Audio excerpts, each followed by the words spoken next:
Hey, this show is made possible by Web Central, creators of beautifully effective websites and online marketing packages for small businesses to thrive. Grab an exclusive listener deal over at webcentral.com.au/Timbo. And we're supported by Key Person of Influence, which is a 40-week accelerator program designed to make you more visible, more valuable and more connected in your industry. And who doesn't want a bit of that? Grab a free hard copy of their New York Times bestseller over at keypersonofinfluence.com/ yep, you guessed it, Timbo.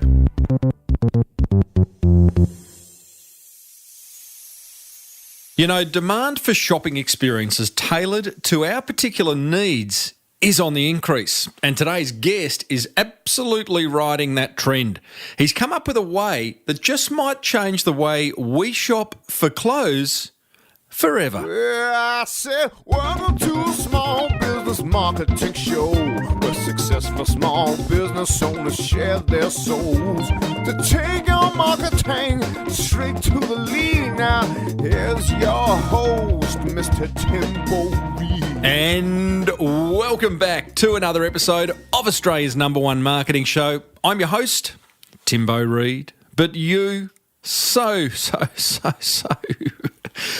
much more importantly, you're a motivated business owner, ready to crank out some great marketing to build that beautiful business of yours into the empire it deserves to be. Thanks for coming back for another shot, another injection of small business big marketing. If it's your first time, welcome. Don't be scared.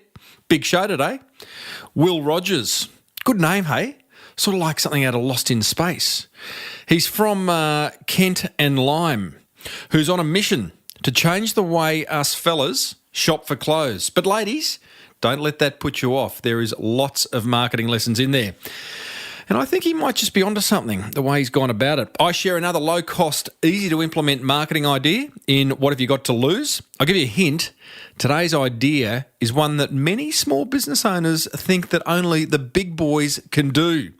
Wrong. And we revisit a past episode in which I chatted to a couple of high-flying cubicle escapees from New York who risked everything to start a very cool retail brand. Oh, and I share a success story from a motivated listener, and it goes something like this. Implementing ideas from your show made me lots and lots and lots of money. More on that in a minute.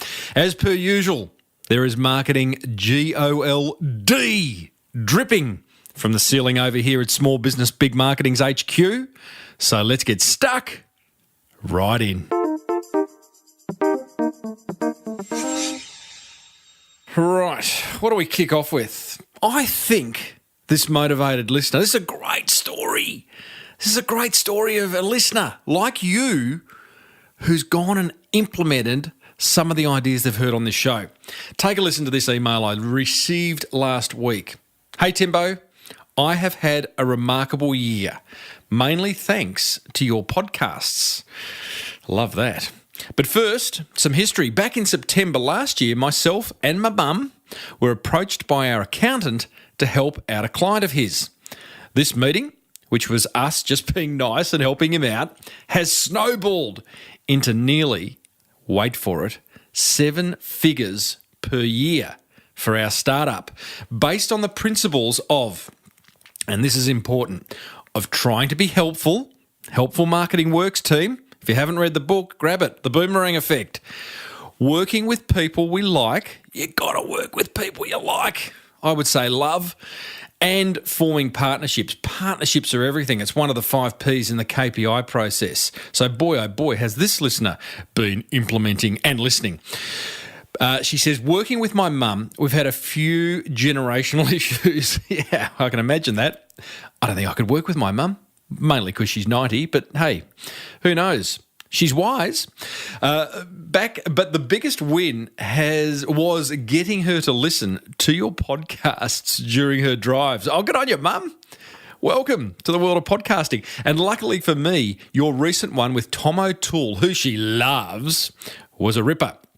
Well, didn't that just switch a light bulb on for her? There you go, Tom O'Toole switched a light bulb on. So thank you, Timbo, because now I have a re-energised business partner and a thriving business that is fun most of the time. Love your work. Emily from Mania Early Learning.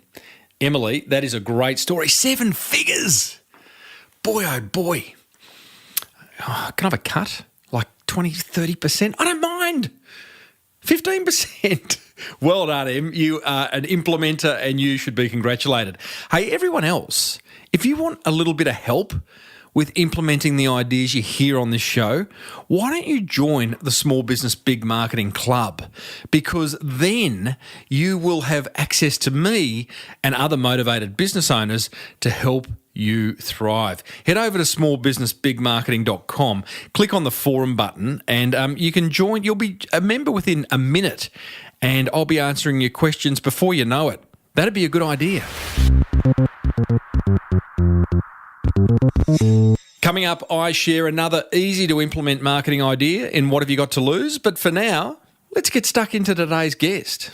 Now, I am an absolute shocker when it comes to clothes shopping. It causes me a little bit of discomfort, a little bit of anxiety. I never know what to look for. I never know what to choose and all that kind of stuff, and busy shopping centres and all that. Don't need that. Well, fortunately, Will Rogers is on a mission to change the way men shop and pay for clothes. He's the founder of a retail experience called Kent and Lime. Lime, that's L-I-M for Mary E, which provides men with a personalised clothing selection delivered to their door, which is kind of exciting, as it means no more visiting busy shopping centres. Gotta love that.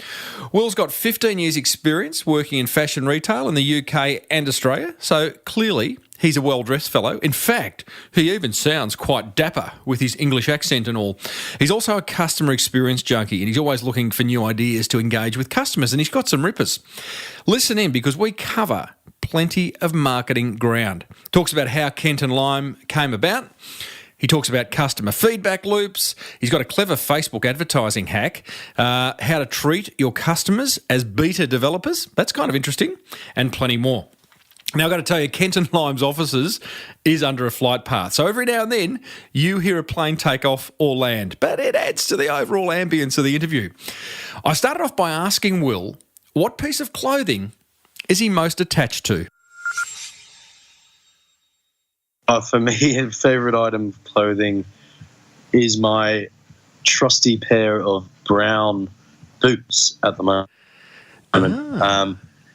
They just seem to last forever at the moment. So I'm extremely happy with them, and they get to look better with age, unlike me. Join that club.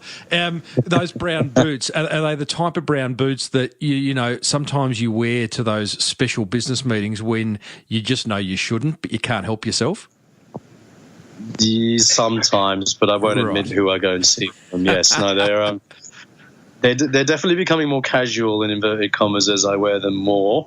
But they're so damn comfortable. Well, that's all right, mate. That's the idea of fashion, isn't it? So talking of fashion, Kent and Lime, yes. I love it. Where did the idea come from? Look, really simply, you hear a lot of this from founders, it was born out of a personal frustration. So if you'd let me sort of yabble on about this for like 2 minutes, but I was in a big corporate job and working long hours and didn't have a lot of free time, and got the opportunity and great opportunity to have a date with this beautiful woman, and we were going off somewhere specific, so I needed to look a certain way, and I needed a white shirt. It was a tuxedo shirt, and I went and I was like, okay, this is on Friday. I knew I had to do it on Tuesday and start getting my stuff together, and as a typical guy and wrapped up in the whole business world and job, I left it until Thursday to get this shirt. So I ran off to the local department store, David Jones and Maya,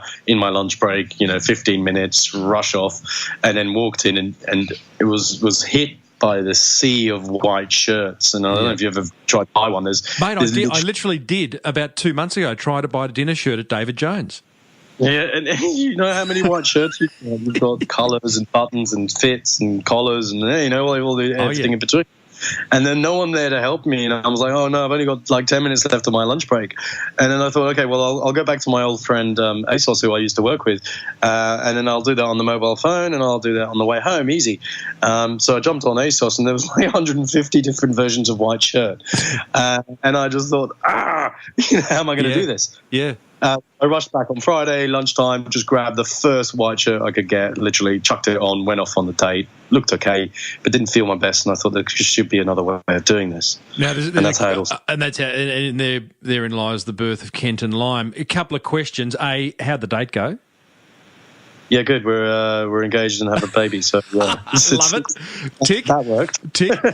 What is it about that department store experience that, for me, I was looking at that wall of white shirts, getting quite anxious, going, I got no idea where to go here. No one came up to me, first of all, which is like I can't figure that out because the department store's got quite a few staff. Secondly, if they had have come up to me, chances are they wouldn't have got to know me. They wouldn't have said, what's your style? Tell us a bit about yourself, right? And I wonder, why is that? Well, you make a good point, because they don't know the name of the person walking through the store. So how are they going to identify what that person needs accurately and relevantly? So finding staff is one thing. Finding good staff is a whole new ball game, and the odds decrease dramatically when you try and look at it from a ratio point of view.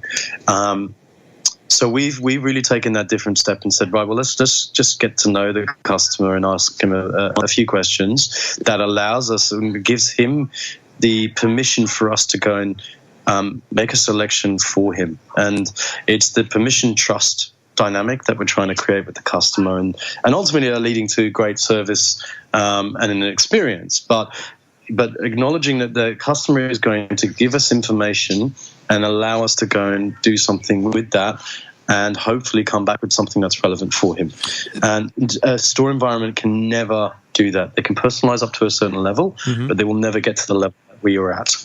It's a fascinating business model, this personalisation, and as the internet enables more personalisation to happen, we're going to see more of it. But how does Kent and Lime work? Because there's a lot of moving parts. It feels like there's a lot of moving parts. So explain what happens the minute you come into contact with Kent and Lime as a bloke. What happens next? Okay, so you jump on the website. You hopefully you'll watch the great video that we've got there. But you'll then be funneled into, say, about 10 questions, and those 10 questions are designed to, one, get your sizing in order. That's fine.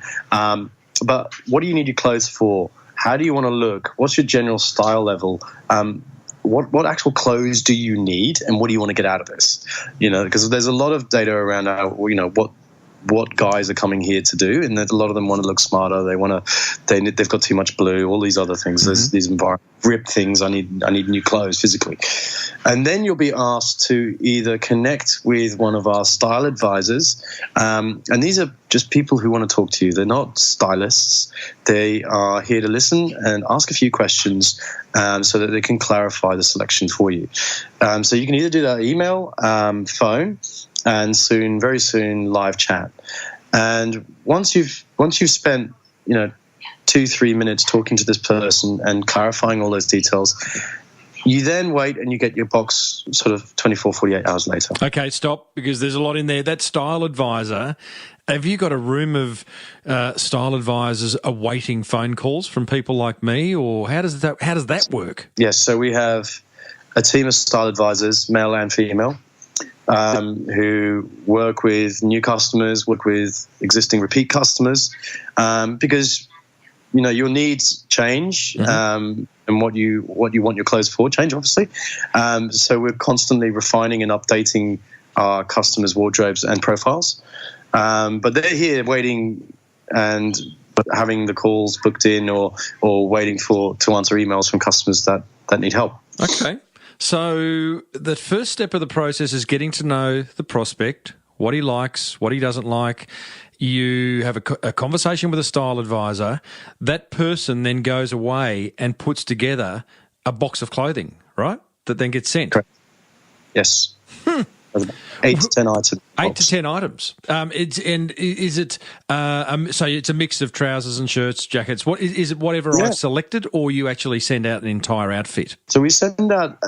So let's say it's 10 items, and you can usually make about 3 to 4 different combinations. So you get a lot of value. And there's no pressure to buy any of that in the box. So the customer pays a small shipping fee, which covers shipping to him, returns and insurance. Mm-hmm. And that's all he pays. And then he hasn't seen any of the clothing. He's indicated what he would like. So I'd like some jeans or something like that. Or I'd like a dress shirt, or I'd like a casual shirt for the barbecue. Mm-hmm. And then he hasn't seen any of this stuff physically. So when he gets his box, there's a discovery process. There's a little bit of theatre in there, and there's a note written by the stylist which outlines why she or he has picked those items. How important is that moment when the customer receives the box? Because I've seen the boxes on your website; they're quite beautifully designed. You talk about theatre. How important is that part of the customer experience? Yeah, incredibly important, because they've invested so much time and energy and information into the initial process. So there's a lot of value that's been given up by them, as in they've invested, and we need to give that back. So when the moment that he hangs up that phone or finishes that email conversation with us, then the ball comes to us. Mm-hmm. So we then need to deliver him a well-packed, well put together experience that is physical, but also, like you eat with your eyes when you go to a restaurant. So there's no difference between opening that box and going, wow, this looks cool. And it's all merchandised together. So when I say merchandise, so the shirt is inside the blazer, and the blazer is kind of near the shoes with the jeans over it. So all he has to do is put it on. So there's no, oh, what do I do with this, or how does that work? The guide will help you put that on, and all you have to do is do a fashion show for anybody important. So that's it. Beautiful. And you said there was a handwritten note from the stylist, was there? We've digitized that now, but it gives you a good comprehension of why those items are being. Why would you digitize that? I would have thought that. I mean, it's such a simple thing to do. Having it handwritten would be a little bit more personal. Yeah, we are going. We do that for some of our premium club members. We do that for the guys there, but I think we've realised that time. We haven't built those efficiencies in yet, but we are looking at some interesting ways to repersonalize that with the stylist input. But then the other side of this is the guy gets 3 days to try it on. Mm-hmm. So he has his opportunity to do his fashion show, and then we will actually follow up with him and ask him, how are you going? How are those items? Oh, nice. Did you try this on? And that's a key part of the service experience, because I'm sure no one has called you from a retailer to say, how are things going with the items that you've bought? Never, ever. No. And that gives you the opportunity, one, to feel that you're being engaged, you're being listened to, but also the opportunity to air any concerns or ideas about what was in the box. Yeah, okay. And then we pick it up for you. We just arrange time, get it collected, comes back here, and then your card is charged for the items that you did keep. So tell me about brands. Are you holding stock, or where do all these items come from? Yeah, so we have close relationships with about 25 well-known local and international brands that are all sourced from Australia. And we own the stock. We have it warehoused in our Sydney office. Yeah. And that gives us a real, I suppose, power around the data that we collect from our customers and the sales data. So we're able to, think about traditional retail. You go into a store and everything's displayed in front of you. Now, it all looks great, hopefully, but who are they displaying that stock to? They don't know. The buyers are fingers crossed in the rooms, hoping that people are going to buy that, and the display looks great, and the customers walking in are the ones that they think are going to be buying it. Well, we remove that completely, because we know who's buying it, and we know that en masse with the data that we collect, so we're able to buy our range more systematically. Nice. So we know that the guys are going to buy certain things, and we don't need to stock 5 different pairs of or brands that do a sand chino. We need to do 1 or 2, and that's usually driven around fit or occasion. So our range is really small. It's a really tight range. And how do you price it? Am I paying the same price as I would if I were going into the store, or is it premium pricing because of the convenience? Same price that you would pay in store. So we don't discount, and we believe that we shouldn't be charging more for good service. So the customer is the number one in that regard. So we don't want to charge them anymore. So you're charging a postage fee up front to get me the box. Yes. All clothes are priced as they would be in store, and you have someone come and pick up the box of remaining items that I choose not to keep, and then you just bill me. Wow. Simplicity. It's a recurring theme, Will, as I speak to more and more online retailers and offline retailers of just making it simple for the customer to buy, you know? Yeah. Seems obvious. Yeah, it takes time and a lot of listening to the customers. Okay, just explain that, because I would have thought, I mean, you know, you've just explained the process of Kent and Lime, and it sounds simple, and you've worked hard at getting it simple. What takes time to personalise an experience? Yeah, that's a really great question. So, I mean, like anything, you start off with an idea of what you would like to see as the target market, and I am definitely the target market. But as the business starts to mature and the concept starts to mature, the emphasis then focuses on, okay, well, this customer is looking for a certain way of doing things that is maybe more technology focused, or service focused. It's either going to be one of those two in our business. And what we've done is we hold regular, I suppose, forums, for the want of a better word, with some of our customers, and we almost treat them like beta developers. And we say, right, well, here are 5 ideas that we want to do, both technologically and customer experience wise. What do you guys think about this? And we get some really qualitative feedback on that, and then digest that internally, and then try that out with a small sample set. And then if it works, we double down on it. So that's our process. Is there an example that you can cite of a forum where a customer has suggested something and you've all gone, oh my God, how good is that, and just gone and implemented it? So we know a lot about this because we have a company-wide Slack integration with feedback from customers. So every time a customer is fed back to us, the whole business can see it. And that's really great. Explain that. That was very, very geeky what you just said, Will. Yeah. So if people are familiar with Slack, the instant messaging communication tool, we've hooked Slack into our customer feedback on their NPS survey. And when the customer completes that survey, a Slack message is generated, which is distributed to the whole of the business with the comments from that customer. So we can easily, quickly see a trend or some really great ideas, and I try and reply to as many as I can on good and bad experiences. But the crucial ones that we get are, a customer would like to see what's in a box. And we kind of went, okay, that's a really cool idea. One, commercially, it would potentially help mitigate things that are not sold. But then thinking, how do we still maintain that discovery process, that treasure hunt process when you open up the box, the excitement. And so what we've developed is that, okay, you can go online if you choose to and pre-approve your box of clothing, but we will reserve 3 items that are our pick. Those are the stylist pick. Yeah. So you can and what we've done, we've allowed the customer to feedback qualitatively on those items. So you'll see the Sanchino and you'll say, well, I've got something like that, or it's not my style, right. Or maybe the price isn't right for me. And if we can mitigate those 3 reasons, the only things that are left are fit, really, and and general sort of is it right? Do I really like it? The textual things about the garment. Yeah, right. And that just decreases the variables of not selling an item to a customer, but also increases the visibility of what is being sent to a customer. So he feels like he's in control and he's got some say in that process. You mentioned earlier this permission trust dynamic, which I want you to explain a bit more, but is that an example of it where you're kind of balancing getting a customer's permission and trust so that they return less items?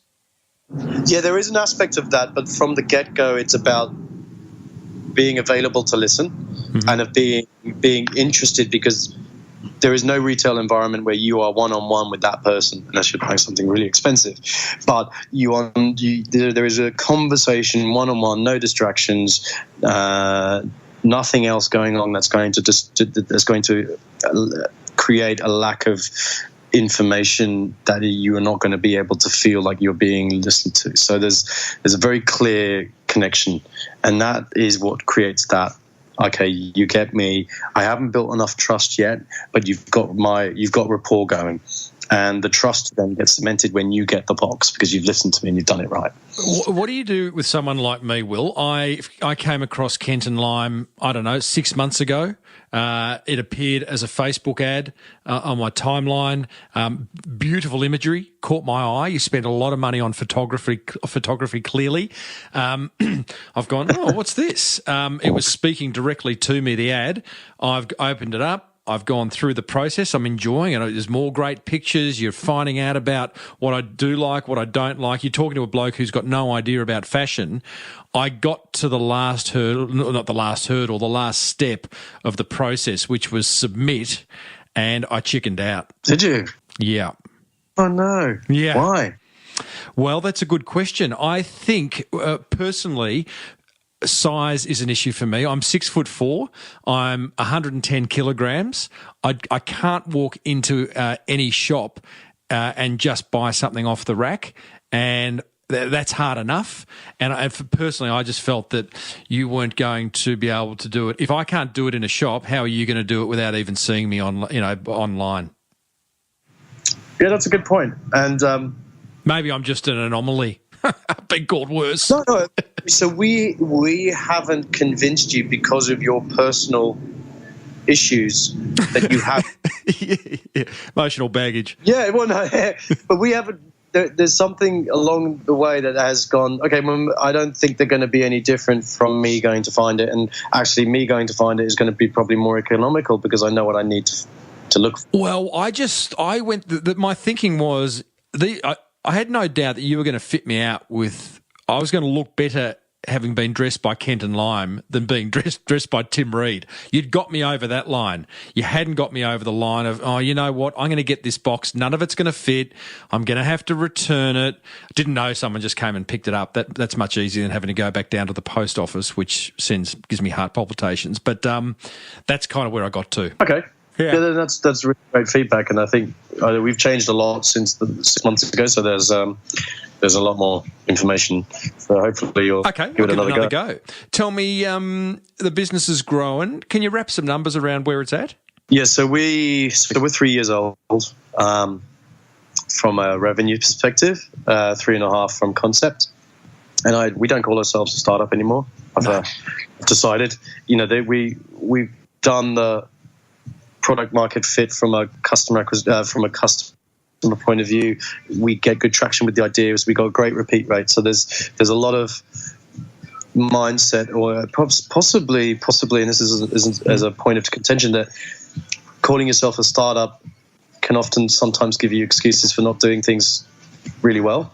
And we are a small business now, and we're growing. Good on you. And what kind of revenue are we talking? Oh, so we're over the sort of 2 mil arc right now, and so should be break even in the next month or so. And number of staff? 16. 16. All local? All local, yeah. Fantastic. All local. Are you happy with where it's at?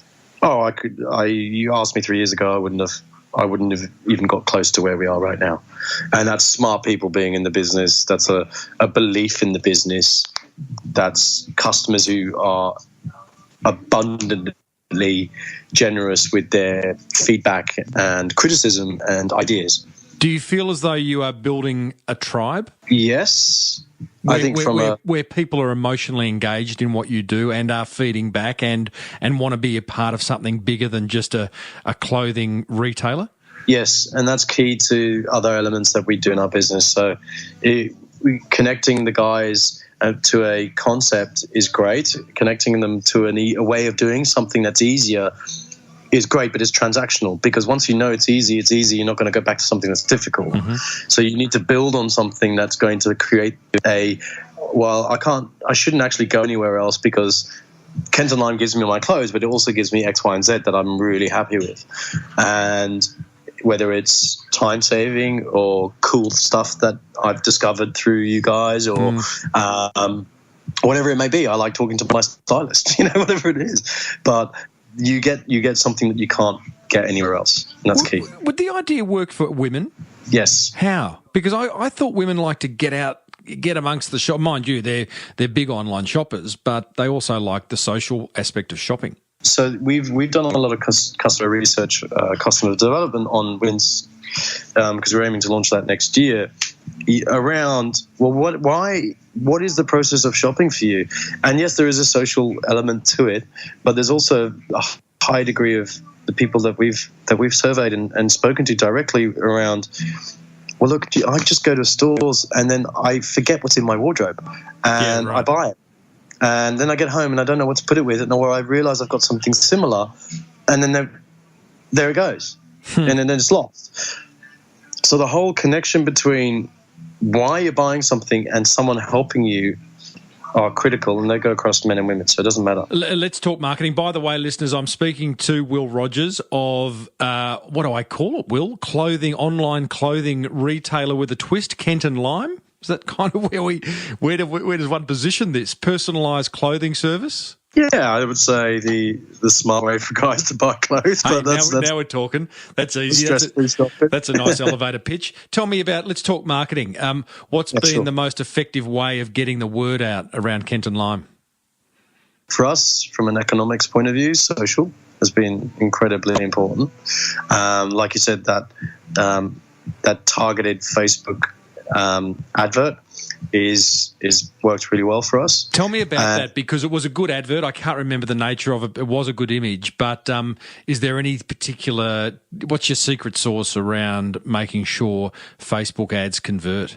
For us, it's the imagery, yes, definitely, copy, but ultimately it's the targeting and the testing of the targeting segments that we're looking at, and that being across all the different dynamic targeting opportunities you have with Facebook. I mean, we must launch at least 20 different types of Facebook targets a day. Wow.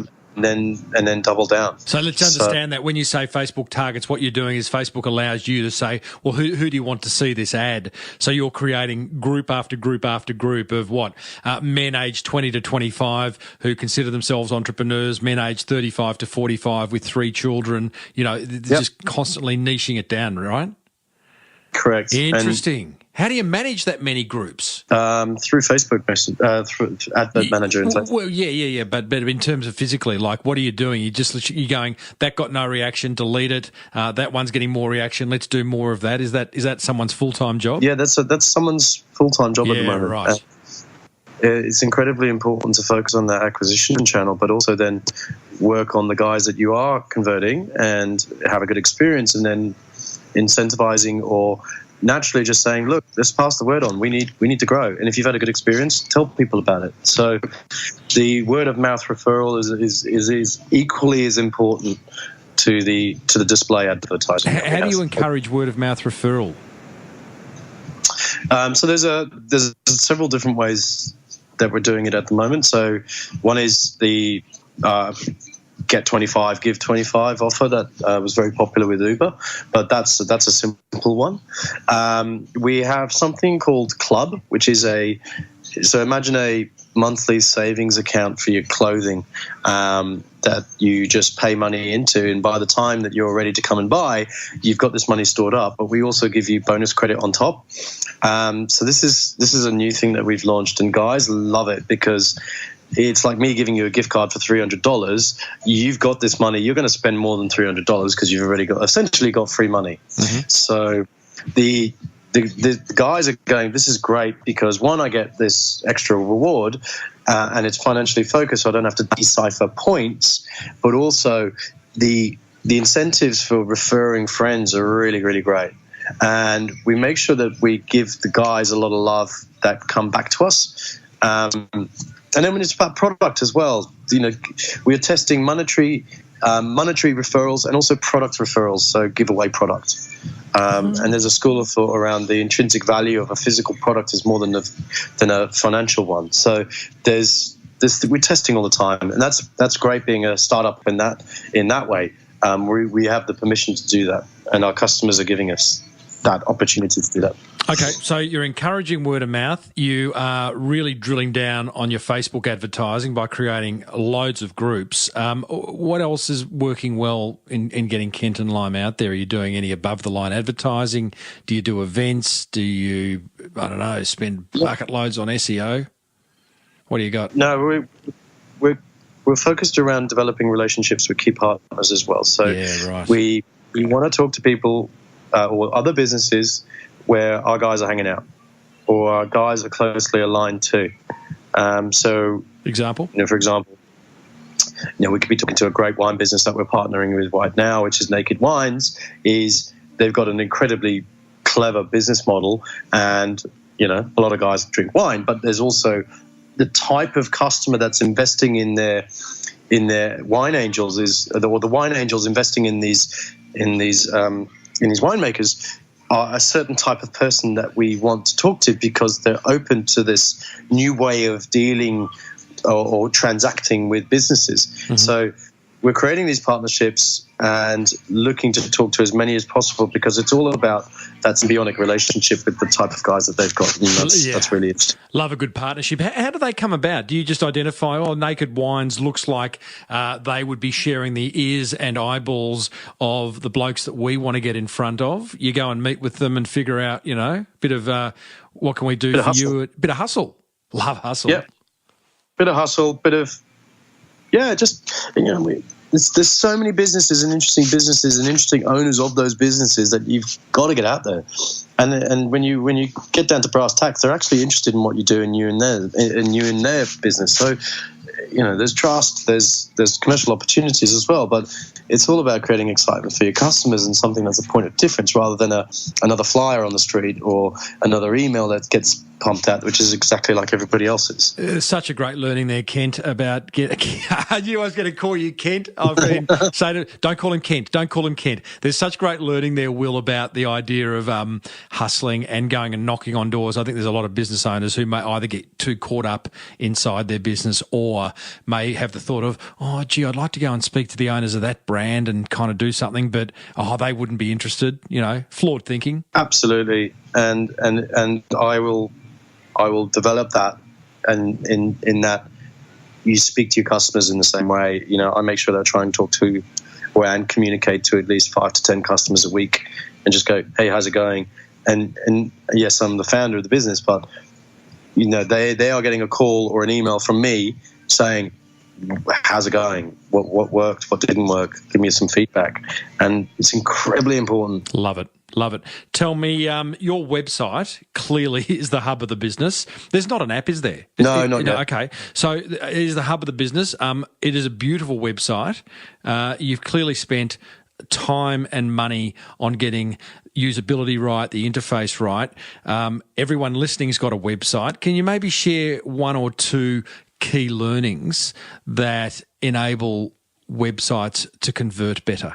Look, this has been a journey for us, and we've invested man hours in this, so we're still very much self-funded in that regard. So really, so everything that you see that we've done is internally created and through hard work and sweat. So we've not had agencies produce what we wanted to produce or nice bylines that cost $10,000 to create. It's and I do the photography for the record. Really? Yeah.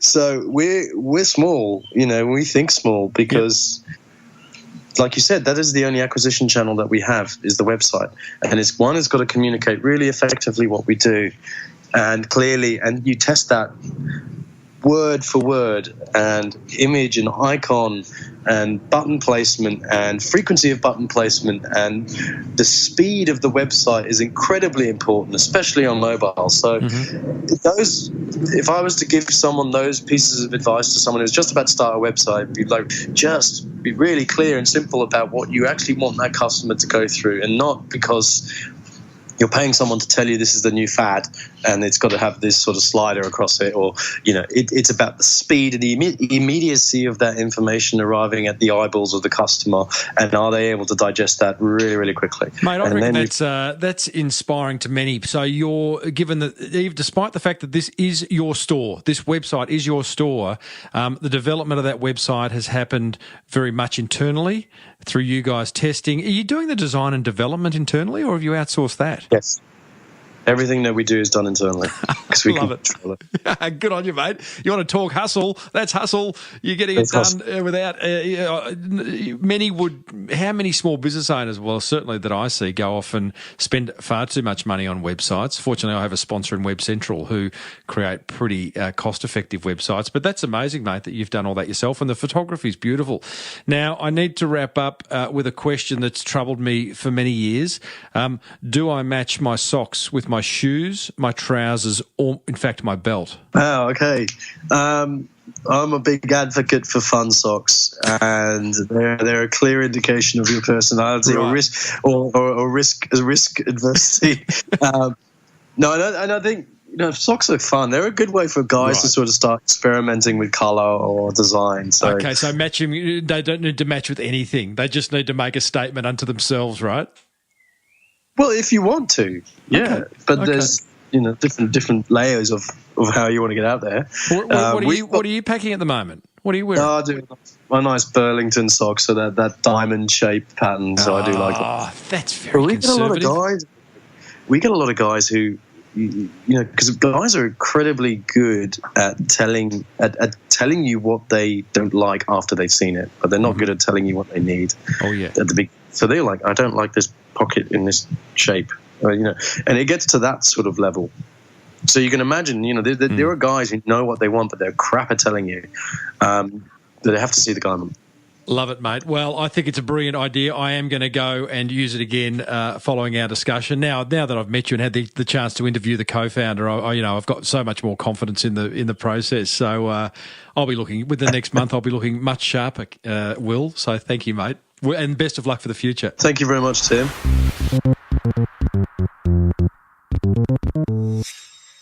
Well, there you go.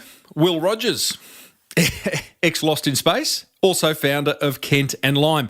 Now, he has very, very kindly offered a $50 off your first box offer. All you have to do is mention that you heard about Kent and Lime on this show. So go to kentandlime.com.au, place an order, and you will get $50 off if you mention this show. Now, coming up, I share my top 3 attention grabbers from that fireside chat with Will. But first, here's a word from 2 businesses that want to help you build that beautiful business of yours into the empire it deserves to be. Support for this show comes from Key Person of Influence, a business accelerator program that reeks of success. I asked co-founder Glenn Carlson to share some breakthrough results. Every day, I'm seeing people posting evidence of the transformation from them being an operator to being a key person of influence. So, you know, as a result of them publishing a book, they're getting invited to speak at global conferences that they've only ever dreamed of attending, let alone being a speaker at. Or, you know, an organisation decides to buy 3,000 of their new product, which they've just created, that they would never have been able to take 3,000 orders if they were just a single operator. Or their pitch, getting them into, you know, a deal that is 10 times bigger. And like, we see evidence of this every single day. And I look at this every single day to the point where it's become the water I'm swimming in. KPI, where the results speak for themselves. For a free hard copy of their Amazon bestseller, visit keypersonofinfluence.com/Timbo.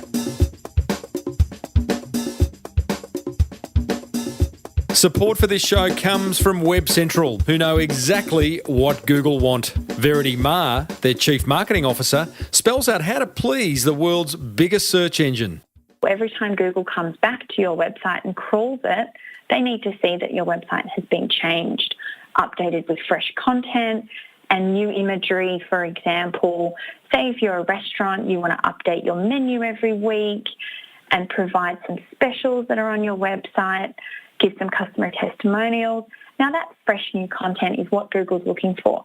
So if you just build your website and leave it for 4 years, which let's be honest is very common in the Australian market, then you're not actually optimising your website for your visitors or for your search engines like Google. Web Central, building and managing beautifully effective business websites that make the big G very happy. Check out webcentral.com.au/Timbo for exclusive listener offers. Righto, my top 3 attention grabbers from my chat with Will of Kent and Lyme fame. Number 1, personalisation. How important is that in these days of modern marketing? There's no doubt that the more you can personalise any aspect of your business, the stickier it will be with your customers, no doubt. We all love to feel as if someone, whether it's a business or a person, is talking directly to us, right? I certainly do that with this show. Well, I try to. It's just you and me listening, right? Right? Just you. That's all. You and me. Conversation between two people. Attention grabber number 2, Facebook ad groups. I really liked how Will has someone working full-time on Facebook ads, creating and testing group after group after group. Smart stuff.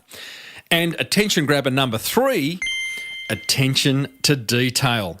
I loved how the items of clothing aren't just all piled into the box and dispatched. Instead, they're arranged strategically with the shirt in the jacket, the socks in the shoes. It looks beautiful. Have a look at the website. You'll see what I mean.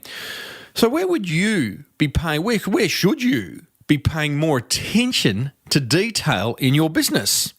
Where are those little 1%ers that you can pick up on? We talk about that a lot in past shows. And what's stopping you from doing that? That's what grabbed my attention. What grabbed yours? Head over to smallbusinessbigmarketing.com/339 and let me know.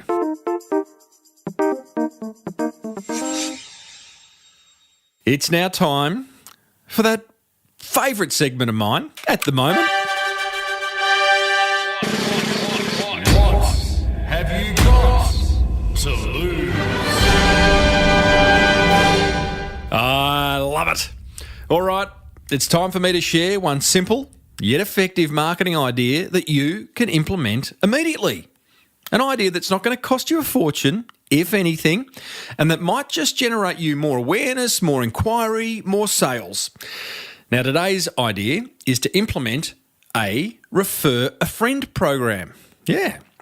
Examples you would have seen are when, for example, Uber rewards you for inviting others to use their service, or the Tell Friends About Dropbox offer on their app where they give you extra storage. Now, there are a couple of online ideas. You can also implement a refer a friend program offline.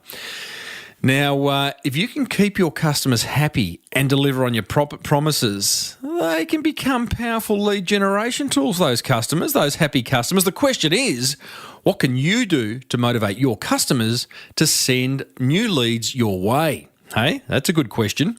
Sometimes it happens organically, naturally, but when you're trying to make big waves, a big impact, you can't wait around for that to happen. So what can you do? Well, I develop a refer a friend program, a simple way to reward people for sending qualified leads your way. And here's my 3-step process. Firstly, think about what you can offer as a reward to people for helping you convert more people. For example, you could give people things like discounts on products. You could give them gift vouchers, or my personal favourite, cash. Cold, hard cash. Try to come up with a reward that your customers are going to love, basically. Step 2 in my 3-step process is create an account with an online referral program like FriendBuy or Referral Candy. I'll put links in the show notes to those. These tools can manage your entire referral program. You've got to read through the onboarding documentation. I know it's boring, but you got to do it. And then start building your program. It's not that hard. Step 3, launch your referral program by writing a press release, emailing your existing clients, publishing a blog post, sharing the news across social media. You've got to market the fact that you've got this new Refer a Friend program. Make sure that every new customer knows that your referral program exists from day one. You like that? And as always, as I said, there'll be links in the show notes over at smallbusinessbigmarketing.com/339. So, what do you got to lose?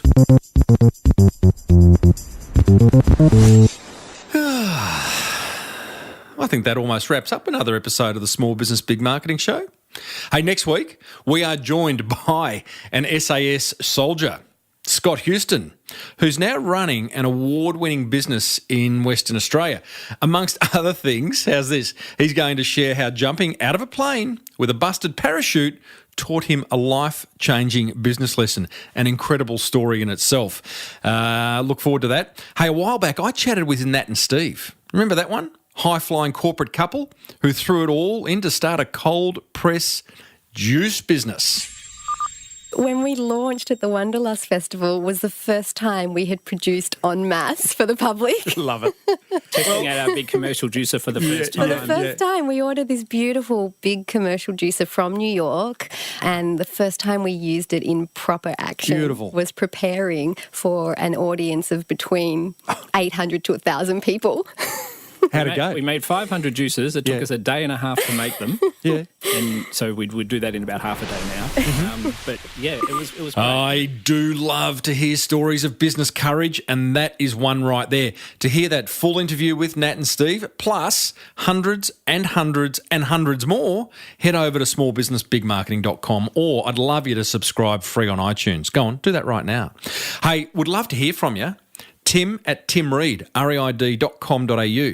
Tell me what you're thinking. How's your marketing? Comment about the show, question about the show, or you can hit me up on Twitter at Timbo Reid.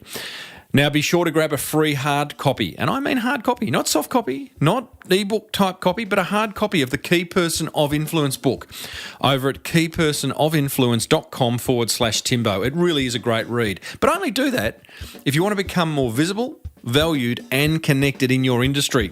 And remember, if you want to be more productive in your business, then spend less time trying to implement your online strategy, okay? Leave that to Web Central. Check out their exclusive listener offers. There's 3 of them over at webcentral.com.au/Timbo.